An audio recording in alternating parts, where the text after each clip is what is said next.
Em um passado recente, a pergunta era até quando? Permanecíamos vivos nas fissuras, nos espaços vazios, nas lacunas que habitavam as perguntas que alimentavam nossa espera. Movidos pelo desejo de escuta, vestíamos palavras e transformávamos a fresta num elo, numa rede de pertencimentos. Depois, aos poucos, voltamos a respirar a plenos pulmões. Cantamos, escrevemos, encontramos quem esperava toda a sorte de troca boa. Seguimos juntos com a força redobrada, transformando saudades em poesia. Nossa busca passou a ser encontrar o ponto de ruptura e, diante dele, sem economia de afeto, recobrarmos a nossa integridade. Existir junto fez mais sentido. Encontramos as histórias que nem sequer imaginávamos que existia.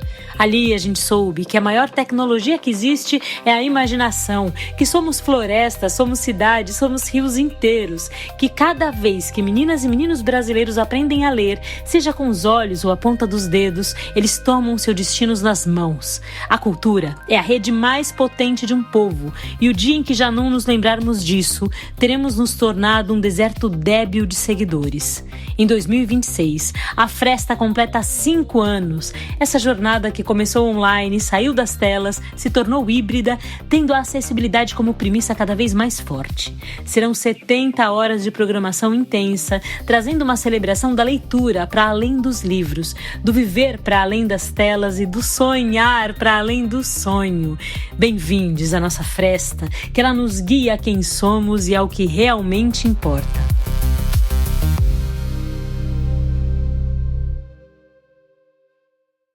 Gente, é com muito prazer que eu abro hoje esse podcast da Cia Apocalíptica no Fresta, no nosso quinto Fresta. E eu tenho a alegria de convidar para conversar com a gente a Pamela Ramos. Ela é artista, educadora social, poeta, performer, produtora de projetos voltados para as infâncias, e ela tem uma atuação muito importante na cultura afro-brasileira e na criação coletiva.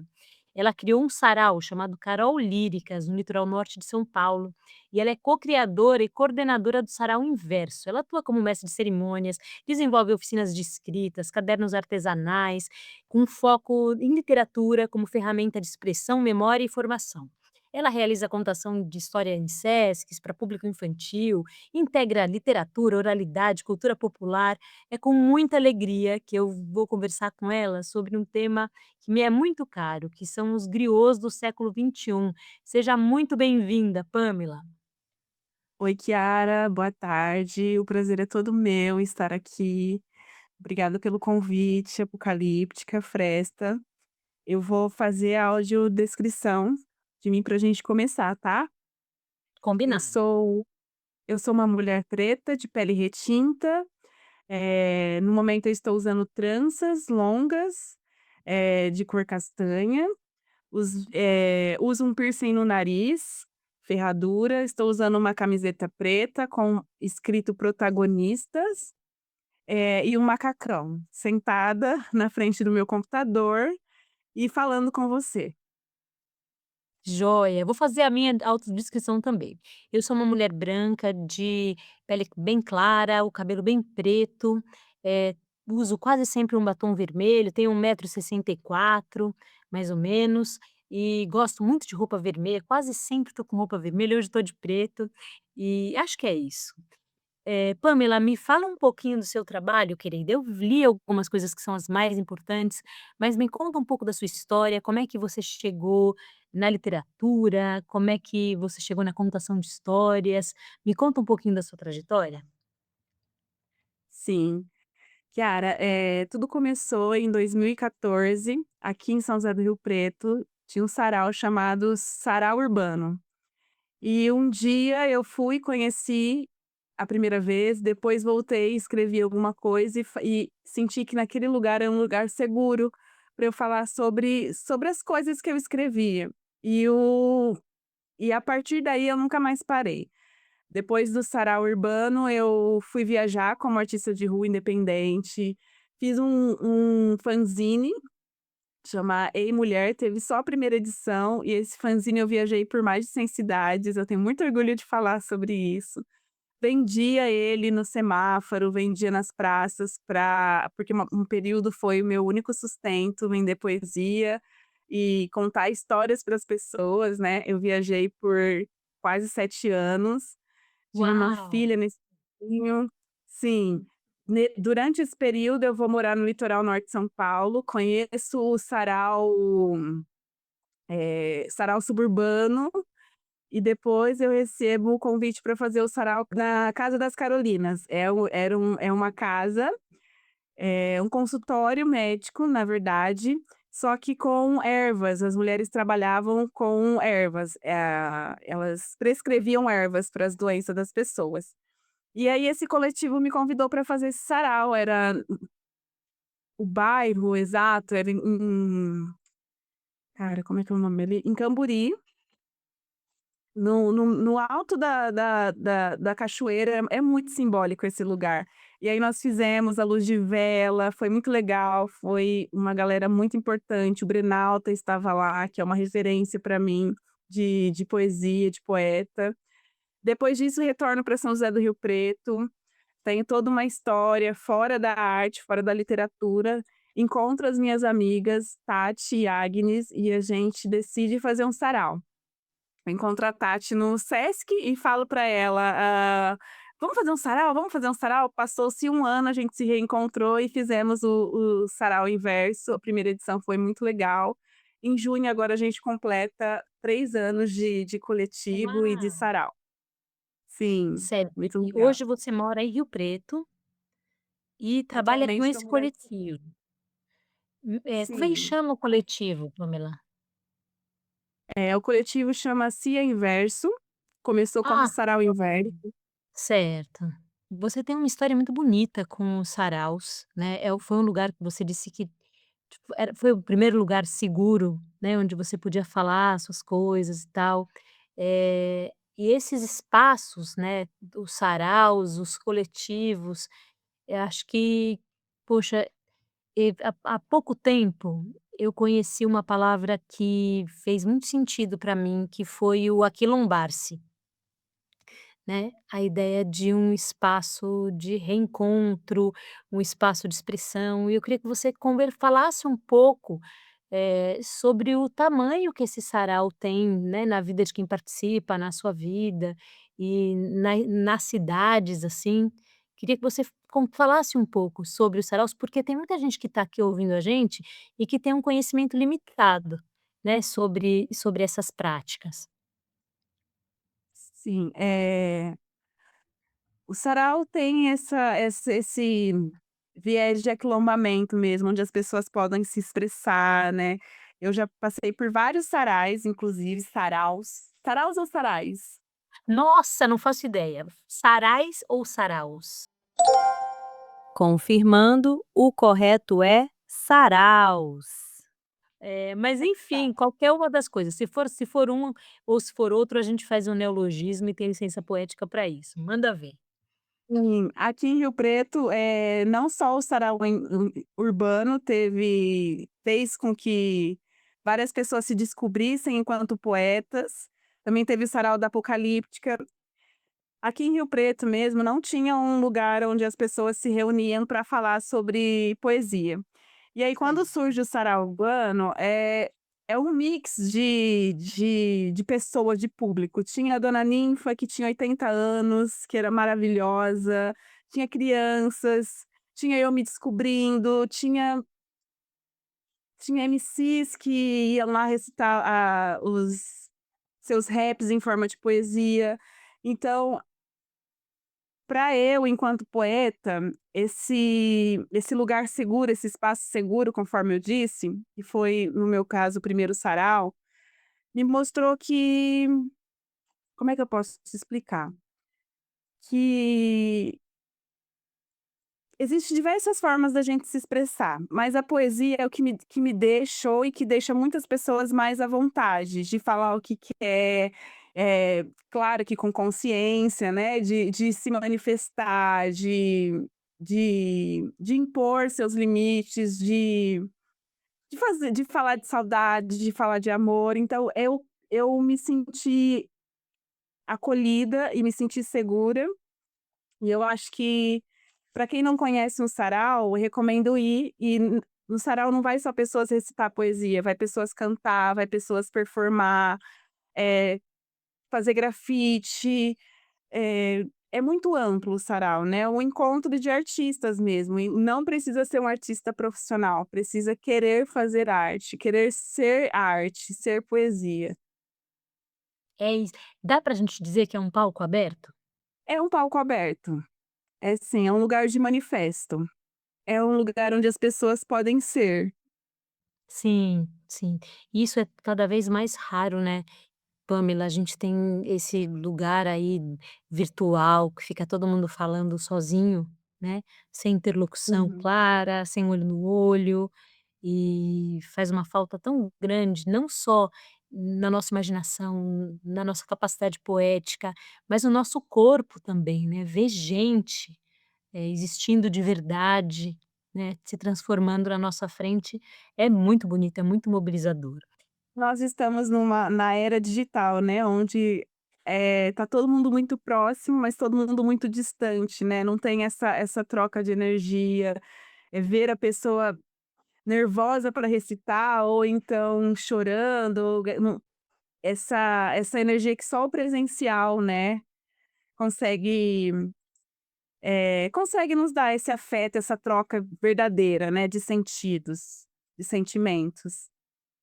E acho que tem uma coisa muito bonita também do coletivo, é que é gente muito diferente no sentido de cada um tá num momento, né, cada um tá num às vezes cada um tem uma idade, cada um tem uma história de vida, e de repente todo mundo se encontra ali, e o que importa é que as pessoas estão juntas, e estão olhando juntas para as questões, isso é de uma força muito grande, né. E aí eu queria entrar com você na conversa sobre os griots do século XXI. Como é que você vê essa ideia, né, dos griots, dos contadores de história contemporâneos, urbanos, como é que é a sua visão, Pamela? Olha, eh os griots eram os mais velhos responsáveis por guardar as tradições e repassar, né, isso na África, na e agora, né, no século XXI, os griots contemporâneos, somos nós aqui conversando, eh, como é que eu posso te dizer? Eu tenho uma grande referência de griot para mim, que é o taroba. Que a primeira vez que eu ouvi essa palavra foi dele, ele tem inclusive temos uma poesia que eu falo para ele que eu sou a guardiã dessa poesia, que eu repasso para todas as pessoas. Então, os griots contemporâneos, eles estão por toda parte, né, na música, na poesia, a gente tem a Conceição Evaristo, a gente tem o Emicida, que é um grande griot, que fala para muitas pessoas também. Aqui aí eu fiquei me perguntando quem são os griots do meu território, né. Foi quando eu lembrei do Taroba, foi quando eu lembrei de Ana, foi quando eu lembrei das pessoas que me incentivaram a ser poesia. E eu acho que o papel eu me sinto uma griot, inclusive, admiro todos os contadores de histórias, você é uma contadora de história, né, também. Então, essa missão da gente passar para as crianças, para os adultos, para os mais velhos, enfim, para todos, histórias, é uma forma muito potente da gente preservar a nossa cultura, da gente repassar os nossos ensinamentos, o que a gente acredita enquanto verdade. Então eu vejo os griots como contemporâneo, como os artistas, performer, MCs, poetas, enfim, as pessoas que conversam, que repassam algum ensinamento de alguma forma. Sim, isso que você disse é muito bonito, né, são os guardiões da palavra, os guardiões da história, os guardiões da poesia, e é muito forte, acho que no Brasil, eh, a capacidade narrativa, a capacidade de oralidade mesmo, de contar as histórias de Uhum. boca. Isso tem uma Sim. força muito grande, que eu acho que é uma força que vem principalmente como herança do continente africano, né, que tem Uhum. culturas tão fortes que são culturas orais, são menos da escrita e mais da oralidade, né, nas quais esse acordo da palavra é muito importante. Sabe, Pamela, eh, eu conto histórias há bastante tempo, E uma vez eu passei uma vergonha tão grande, tão grande, tão grande, tão grande. Uma menina lá de Parelheiros, né, de um coletivo, de uma biblioteca comunitária lá, a Adriele, falou assim para mim: "Vou te contar uma história, você conhece?" E me falou o nome de um país africano. Eu falei: "Conheço, Uhum. onde fica?" Eu falei: "Na África". Ela falou: "Não, meu bem, na África é pouco". "Aonde? Em que lugar?" Porque a África é um Região. continente. E aí eu não sabia de onde era a história, e ela disse: "Então não tem problema, eu vou te falar o nome de um lugar e uma história desse lugar para que você agora saiba". Ela me contou uma história africana muito bonita, assim, do Zimbábue, e uma história que me marcou muito. E aí eu fico pensando o quanto a gente precisa dar nome, né, hoje, para da onde vem Sim. essa cultura, para a força que isso tem, para quem é que estava fazendo esse lugar do guardião da palavra há mais tempo, de que continente Uhum. vem, e o quanto é fundamental a gente dar nome para isso e conseguir dar o devido valor, que é gigantesco, né, na formação, do que é ser brasileiro, né. Você me contando essa história também me lembrou de uma outra história. Olha nós fazendo Manda 6 ver. períodos. Recentemente eu fui fazer uma formação com as crianças, não é formação, uma vivência com as crianças Sim. numa escola de colégio particular, aqui de São José do Rio Preto, e foi muito legal. E eu tenho uma musiquinha que eu canto sempre, que é Fungaláfia. E aí eu cheguei lá contando, eu falei: "Ó, vamos começar, eu vou ensinar para vocês uma saudação iorubá, que chama Fungaláfia". Aí cantei: "Fungaláfia, axé, axé", e tem os movimentos. E aí as crianças achando legal, põe a mão na boca, põe a mão no coração, passa a mão nos antebraços e aponta para o outro, e a tradução dessa música é: "Meus pensamentos estão prontos para te receber, as minhas palavras são de acolhimento, eu não tenho cartas na manga, eu não vou te enganar". E as professoras começaram a ficar com os olhos cheios de lágrimas, assim, sabe quando você olha? Toda vez que eu faço canto essa musiquinha para iniciar alguma oficina, alguma coisa, as pessoas se emocionam muito, porque é muito verdadeiro, né, quando a gente fala: "Eu não tenho cartas na manga, o meu coração está pronto para te receber, para te acolher". Também fiz uma outra oficina de encadernação, que falava sobre o descanso, e essa oficina foi muito legal mesmo. Tinha uma senhora, tinha uma psicóloga, tinha uma dona de casa, e aí comecei cantando Fungaláfia, né, para dar uma descontraída. E falar sobre o descanso, sobre como nós, enquanto corpo negro, enquanto um corpo feminino, entende o descanso. E uma das pessoas dessa oficina, uma senhora, pegou e falou assim: "É engraçado, eu nunca parei para pensar que eu não descanso. Eu tô o tempo todo fazendo alguma coisa. Ou eu tô limpando a minha casa, ou eu tô cuidando do meu neto, ou o tempo todo eu tô servindo alguém e eu nunca estou descansando". E falar sobre isso, sobre o descansar, trouxe várias histórias para ela. Então ela teve um momento griot dela de falar que ela não descansa, de como que é a vida, a correria dela. Então eu entendo os griots contemporâneos como pessoas que relembram as suas histórias e repassam, pode ser numa oficina, pode ser numa vivência, do dia a dia. Não sei se Sabe eu fugi um pouco, mas não, lembrei não das fugiu coisas. não. É isso mesmo, sabe quando você me disse isso, me veio uma frase prontinha, assim, eh, acho que os griots hoje têm um papel, né, de serem guardiões da palavra e das histórias, mas também de fazer uma coisa muito rara no nosso tempo, né, que é dar passagem às histórias que precisam ser contadas, né. Tem Uhum, um sim. tipo de permissão que a gente dá quando a gente escuta o outro e quando a gente conta do nosso, que é como se a gente Uhum. abrisse e falasse: "Ó, tá aberto para as histórias que precisam ser contadas, pode trazer sua memória", né. Tem Sim, sim. tem as histórias do público, eh, eu tenho a sensação, Pamela, que quando a gente conta uma história, a gente acorda as histórias que as pessoas viveram, Sim. e que aí não vai dar jeito de contar sozinho, a gente vai ter que contar levando em consideração a memória, o corpo, né, a história daquela pessoa, né, desde o começo. E é muito bonito você ser contadora de histórias e ter essa formação nos saraus, porque eu acho que os saraus, são berços muito importantes de autores e contadores de história, né. Sim. Nós estamos numa geração em que todo mundo quer falar muito, né, todo mundo quer falar de si, das ideias, dos anseios, e pouca gente quer escutar. E o sarau é o espaço onde a gente consegue escutar, né, a gente pede minuto de silêncio. Tem tem vezes que a gente nem precisa pedir para o silêncio, porque as pessoas estão ali dispostas a te ouvir, né. Tem uma história também, posso contar? Dos Todas que você quiser, Pamela, pode contar nós todas. fizemos Tá.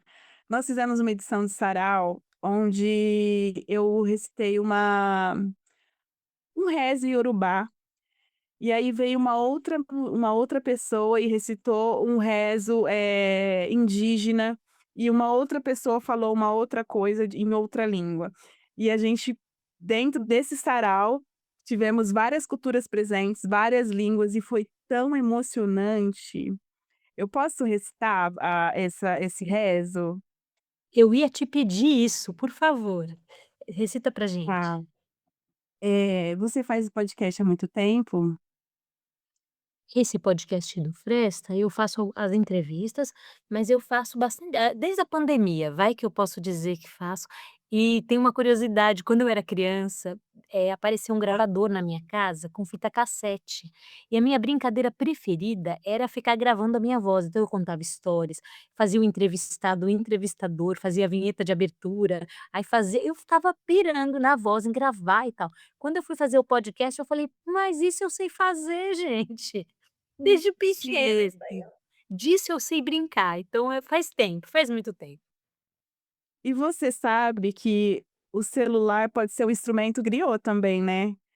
O gravador pode ser um instrumento griot, os podcasts também, né? Tudo que vira registro e partilha pode ser considerado como algo griot. E o legal do celular é que torna isso algo global, né, que todo mundo pode ouvir, não fica num nicho, não fica só dentro da nossa bolha. O provérbio iorubá é assim, ó: "Ajeje-wo, kankô, gibé, igbalhori", com apenas uma mão não se pode levantar uma cabaça cheia à cabeça. Esse provérbio fala muito sobre a união, sobre a força, que é essencial, né, a gente se unir. E é um provérbio que eu acredito que todo mundo tinha que repassar, né. E todo mundo tinha que ouvir, todo mundo tinha que refletir sobre ele, né. Sozinho a gente não vai em lugar nenhum. Eu, por exemplo, se estivesse aqui sozinha nesse bate-papo, não ia ser um bate-papo, né, ia ser só reflexões. Então, sozinha a gente não chega em lugar nenhum.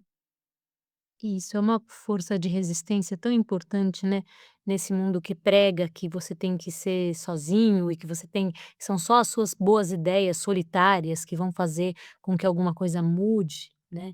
Isso é tão forte, Pamela, assim, é tão contracorrente nesse mundo que a gente vive, né, de solidões, de indivíduos tão sozinhos, que já estão sozinhos e se sentindo tristes desde a adolescência agora, desde a infância. É tão importante a gente fortalecer essas redes, se perceber pertencendo a uma rede grande, assim, eh, tal uma acho que os griots do século XXI têm uma tarefa que não é pequena, no sentido da importância dela, do tamanho. Você se sente uma griot? Quando eu tô com as pessoas lá contando história, com aquele monte de gente, eu tenho a sensação que sim. Eh, ali naquela tem uma força, tem uma potência bonita, né, de estar diante do outro, assim. Eh, Tem uma história, que você gosta muito de contar, assim, tem uma história que você fala: "Essa história eu preciso contar para um monte de gente o tempo todo", ou uma que te olha, marcou Pamela, muito? sabe que eu conto já há muito tempo, nesses anos todos, eu tenho a sensação que a gente vem no mundo para contar só umas 5 histórias, sabe? Porque são mas não são Sim. tantas, eu conto muitas, o repertório é gigante, porque eu conto há muito tempo. mas eu acho que são poucas, assim, as histórias que vieram pra gente, assim, pra gente exercer mesmo as histórias, por isso que elas voltam. Eu tenho sim, tenho umas 3 assim, que estão comigo desde parece que estão comigo desde sempre, né, que Sei. levantam perguntas que me mobilizam até hoje, que têm uma ambiência, uma força. Você tem, Pamela, essas histórias? Ou essa Eu história? tenho. Eu tenho uma poesia que eu sou a guardiã, eu sou a griot dessa poesia. Posso recitar? Nossa, por favor, é um privilégio. Essa poesia é um manifesto, na verdade, né, do Flávio Henrique dos Santos, chama Perfil Padronizado, é assim: "O perfil da beleza o perfil da beleza padronizada é branca. O nariz tem que ser afinado, empinado igual do branco, cabelo esticado igual do branco, costumes, tradições equiparadas com a do branco. E eu ouvi tudo isso e na sequência me deu branco. Minha roupa falaram que é de macumbeiro e que o meu cabelo é sujo. Gingo minha capoeira no terreiro, das minhas raízes eu não fujo. Que a minha religião é feitiçaria, oração com tambores dizem que é tudo magia. Mas o grito da liberdade ecoa e eu cantarei forte, na chuva ou na garoa. Ei, deixa eu ser do meu jeito. Ei, deixa eu ser do meu jeito. Me respeita, porque eu vos respeito. Perfil padronizado do Flávio Henrique dos Santos. Eu amo essa poesia. E eu, todo lugar que eu falo, eu preciso mostrar para essas pessoas que tem alguma coisa errada aqui, tá faltando alguma coisa aqui, tá, padrão tá errado. Eu vou lá e recito. Um dos lugares foi num trabalho meu super formal, numa DDS, sabe essas reuniões que tem antes de Sim, começar o trabalho? Falei: "Ah, sim. eu vou buscar essa poesia aqui". Trabalhava com muitos homens e sempre tinha um que chamava de neguinho, de pretinho, sei que essas brincadeiras no pejorativo. Depois que eu recitei essa poesia, mudou os olhares, mudou as falas, Ah, foi não, muito legal. ah, tá boa, a gente precisa dizer, né, eh, Aham. quem é branco precisa ouvir. Eu tenho pensado muito, sabe, Pamela, sobre o quanto a presença de uma pessoa branca, ela é violenta em si. E ela é Uhum. violenta, se uma pessoa branca existe perto de uma pessoa preta, a presença dela já é violenta. A cor da pele, o que ela representa, a ancestralidade dela, já é em si violenta. E a gente, eu vivi um movimento no Brasil muito importante. Desde quando eu comecei a contar história não tinha muito, porque eu comecei em 98. Então nem existia muito como profissão, assim. E eu vi as vozes negras tomando espaço. As vozes, e não só as vozes, mas a escolha das histórias, hã, aqui continente, e aqui culturas, e aqui palavras, e aqui línguas, e aqui texturas, e aqui imagens, essas histórias, celebravam, né. Então houve um levante Uhum. muito grande da voz de mulheres e de homens pretos e as suas histórias, assim. E acho que é muito importante você trazer e muito importante aqui nesse podcast, que é um podcast do Fresta, do que a Companhia Apocalíptica, né, faz nesse festival já há 5 anos e é um festival que quer muito visibilizar as culturas do interior, de São Paulo, principalmente o noroeste paulista, Rio Preto e região. Essa fala é muito importante e eu aqui conversando com você, para quem está ouvindo esse podcast não sabe, a gente está aqui no computador e a gente podia ficar, só a voz, mas aí a gente escolheu fazer ele abrir a câmera, e aí a gente está se vendo, e a gente está se vendo uma mulher preta e uma mulher branca. E eu queria dizer para você que, hoje eu tenho consciência, da que eu sou herdeira de uma série de privilégios. Né, Uhum. dos meus antepassados e privilégios que foram conquistados e mantidos e são mantidos no Brasil à custa de muita dor da população preta. E que Hum. o único papel que me sobra é o papel de te ouvir, assim, Sim. te ouvir e te abrir espaço, assim. Sabe o que acontece, Kiara? A gente vive numa disputa de narrativas, sabe? Uma disputa de narrativas. E aí ser griot também, hoje, é uma disputa histórica, né, porque quem conta a história? Como que conta a história? A partir de onde, né? A gente está num mundo que nossa história, nossa cultura preta foi apagada, foram tantas memórias negras apagadas, que ser griot, como eu me considero, é um ato político. É uma forma de eu reivindicar os meus direitos, de fazer uma reparação histórica. E é muito pequenininho, perto das atrocidades que a gente vem sofreu e a gente vem vivendo. Recentemente, a ONU considerou, o período de escravidão como o maior crime contra a humanidade.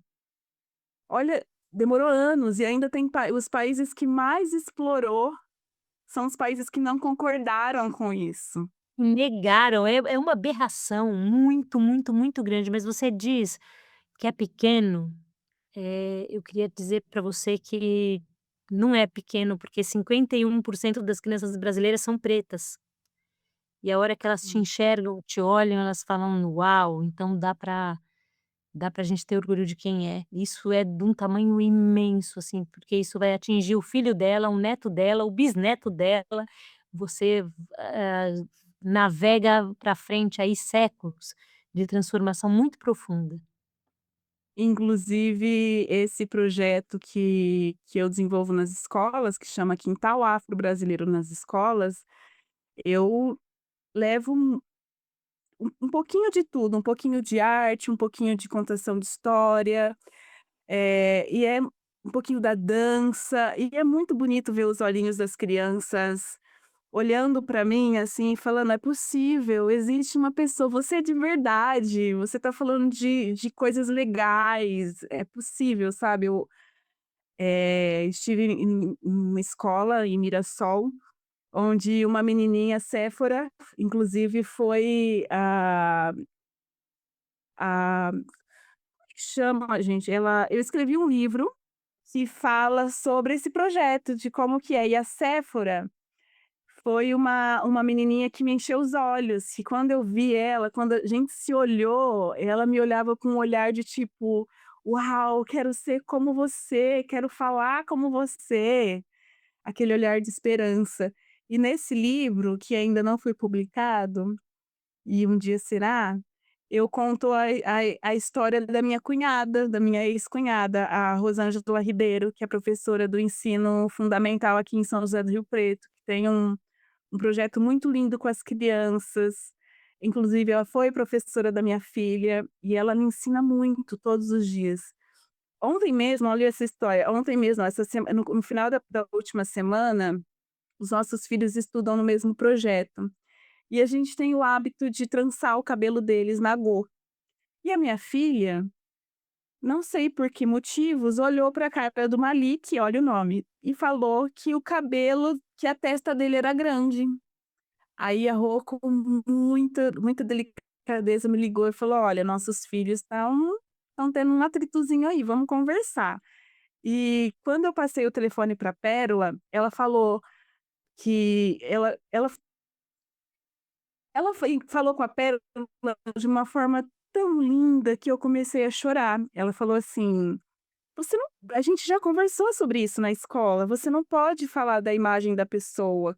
Se você acha que você não tem esse". Não sei, as palavras foram tão lindas que eu não tô conseguindo reproduzir agora, mas ela quis dizer basicamente que a gente não tem o direito de falar do outro a partir do que a gente pensa. Se vai ferir a outra pessoa, então é melhor não falar.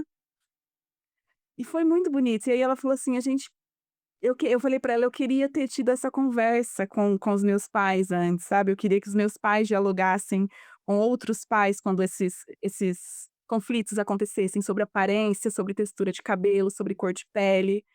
Então, eh, nossa, foi muito legal e me impactou muito a forma que ela chegou até eu pra gente conversar, pra conversar com as crianças. Foi muito legal. Não sei por que que eu lembrei disso agora. Não, porque tem Os educadores são talvez os griots há mais tempo, né, e que estão ali com quem está no Sim. comecinho da vida, né, e que, tem jeito muito delicado da gente conversar com as crianças antes dos estigmas, dos preconceitos se instalarem, assim, né. Se a gente vai ali no começo da vida, a gente consegue manter uma integridade que vem com elas, né, que depois vai se perdendo. Você tem uma filha, Pamela? Eu tenho uma filha que se chama Pérola, Certo, minha doce certo. Com Pérola. quantos anos ela tá hoje? A Pérola tem 9 anos, 9 anos, tá no 4º ano. É uma menina muito especial, muito carinhosa, tá conhecendo o mundo da forma mais bonita que possível, assim, muito bem acolhida. A professora de dança dela é uma querida, Carol Koff, que faz um trabalho muito legal de conscientização também. O projeto Aquarela, eles fazem um trabalho muito legal de falar mesmo. A Lu Pequim, que é a coordenadora, eu trabalhei lá, eu fiz estágio, e ela senta com as meninas e elas explicam sobre preconceito, explica sobre textura de cabelo, explica, sabe, tem esse cuidado de explicar e de falar com as crianças de uma forma não julgando, não repreendendo, mas mostrando, né, o porquê, com toda aquela delicadeza, que não é fácil falar com criança. Você, Sim. enquanto contador de história, sabe, né, o nosso público mais difícil são as crianças, se eles são sinceros. É porque com eles só vai sobrar falar a verdade, nenhuma outra estratégia vai dar certo. E aí para falar a verdade a gente tem que ser muito corajoso, né, porque a gente vai ficando adulto e vai ficando muito cheio de Uhum. amarras, vai pensando: "Nossa, mas será como é que eu falo? Mas será como é que não sei quê". Mas ali só vai Hum. funcionar olhando no olho e falando a verdade, né, abrindo o coração. E aí Sim, a gente exato. precisa consultar a gente de um lugar muito da delicadeza mesmo, assim, né. Eu acho que tem, Exatamente. sabe que eu conheço nesse tempão todo bastante contadores de história, mas, os contadores de história que se encantam verdadeiramente pelas crianças e pelas suas histórias são para mim os verdadeiros, os genuínos. Os contadores de história raiz, assim, são esses que você pode jogar eles numa escola que eles, sabe, que vai dar bom, assim, que a coisa vai funcionar, né, porque as crianças são Eh, são perguntas ambulantes, né, são um monte de perguntas por segundo, e aí a gente precisa ser muito verdadeiro, só vai sobrar ser verdadeiro, assim, né, e mesmo diante das histórias duras, difíceis e violentas, ser verdadeiro, acho que é o que a gente pode fazer por elas, assim, e pela gente também, né, Sim, E sim. me conta hoje, assim, a sua área de atuação. Hoje você conta as histórias, faz as Ó, oficinas, os saraus.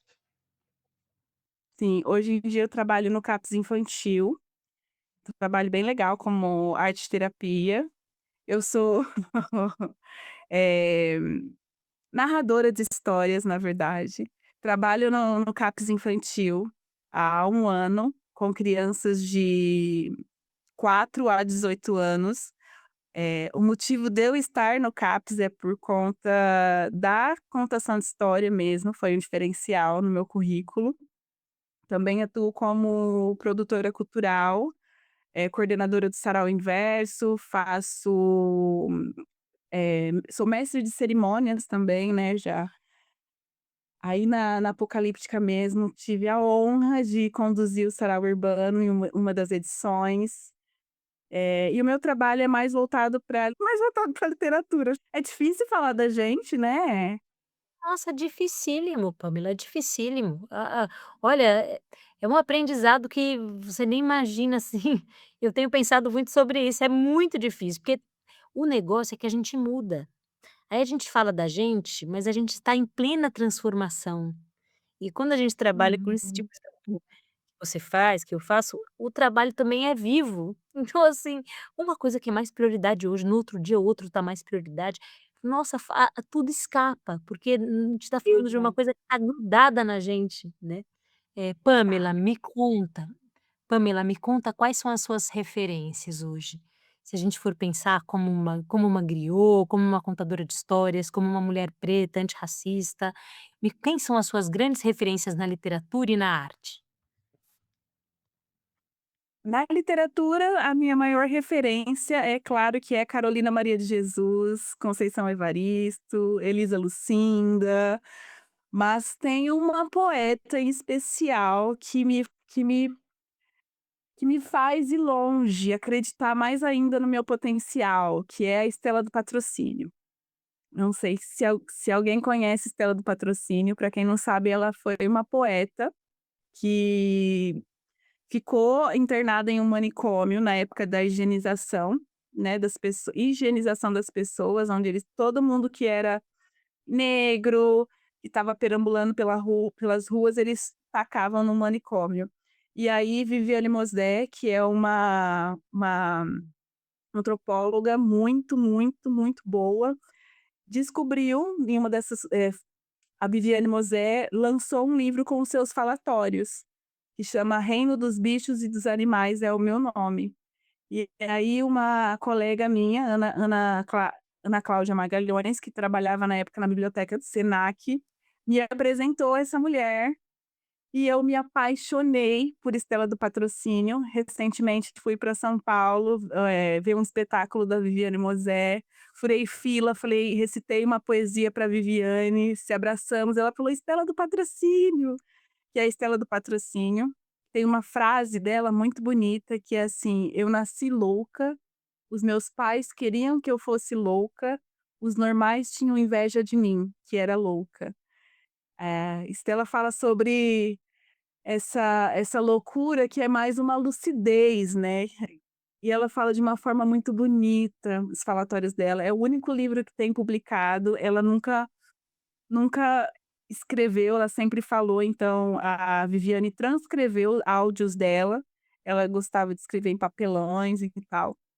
E quando ela esteve lá nessa colônia, eh 2 estagiárias gravaram esses falatórios que hoje virou esse livro, O Reino dos Bichos e dos Animais é o meu nome.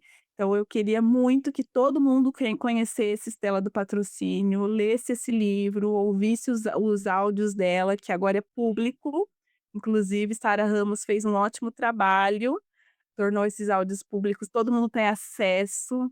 Então conheçam Estela do Patrocínio, que ela é maravilhosa, atemporal Amém. ela é. Que presente, Pamela, que presente conversar com você, amada. Olha, essa edição do Fresta, que é a quinta edição, tá muito especial, assim, e essa conversa vai ficar comigo. Vou levar as suas palavras, a sua história, a sua trajetória toda, a sua força, a sua o seu talento, a sua integridade vão comigo. Que presente, que privilégio. Eu Vou te fico convidar para assistir as coisas do Fresta, que vão acontecer presencialmente, para também ficar perto da gente no formato híbrido.